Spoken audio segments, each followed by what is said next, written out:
ব্রাহ্মণবাড়িয়ার হাট বাজারে সব ধরনের চালের দাম বেড়েছে। এতে হিমশিম খাচ্ছে স্বল্প আয়ের মানুষ।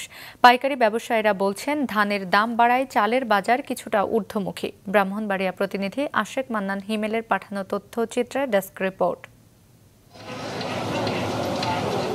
2 সপ্তাহের ব্যবধানে ব্রাহ্মণবাড়িয়ার হাট বাজারে বেড়েছে সব ধরনের চালের দাম। পাইকারি বাজারে বিয়ার 28 আর বিয়ার 29 চালের 50 কেজির বস্তা বিক্রি হচ্ছে 2750 থেকে 2900 টাকায়। নাজিরশাইল 3000 থেকে 3100 টাকা আর কাটারি ভোগ 3500 থেকে 3600 টাকায়।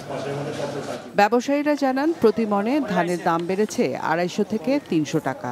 বর্তমানে প্রতি মন ধান বিক্রি হচ্ছে 1400 টাকায়। ধানের দাম বাড়ার প্রভাব পড়েছে চালের বাজারে বলছেন তারা। চাউলের দাম বাড়ছে, ধানের দাম বাড়ছে, আর অল্প দিন আর 1 মাস 1.5 মাস পরে নতুন দাম রাখবো, চাউলের দাম কমে যাবে। ধান হয়ে গেছে আপনার 1400 টাকা মন, 1400 টাকা মন ধান হইলে আপনার 2900 টাকা মতন বস্তা পড়ে যায়। এখন তো সিন্ডিকেট নাই, তবে নতুন ফসল উঠতে হয়তো বা সাধারণ মানুষ ক্রয় ক্ষমতার ভিতরে থাকবে আশা করা যায়।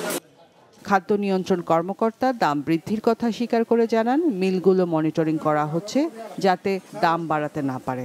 বাজার স্থিতিশীল রাখতে ওএমএস এর মাধ্যমে জেলার প্রায় ৭৮,০০০ ভোক্তাকে 15 টাকা দরে চাল দেওয়া হবে বলে জানান তিনি। সবসময় মনিটরিংয়ে রাখতেছি যাতে কোনো মিলারি অতিরিক্ত ধান বা চাল মজুত করে বাজার বৃদ্ধি করার কোনো সুযোগ বা পায়তারা করতে না পারে। এই মাস থেকে খাদ্য বান্ধব কর্মসূচি, যেটা আমরা 15 টাকা কেজি দরে চাল সরবরাহ করি, সেটাও এই মাস থেকে আমাদের শুরু হবে। সেপ্টেম্বর, অক্টোবর, নভেম্বর 3 মাস এই টাইমে তো আপনাদের কোনো বাজারে কোনো দাম খুব কম থাকে। সেই প্রেক্ষিতে এই সরকারি এই কার্যক্রমটা গ্রহণ করেছে।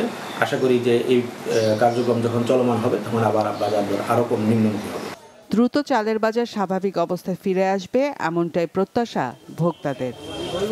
মাছরাঙা নিউজ ডেস্ক।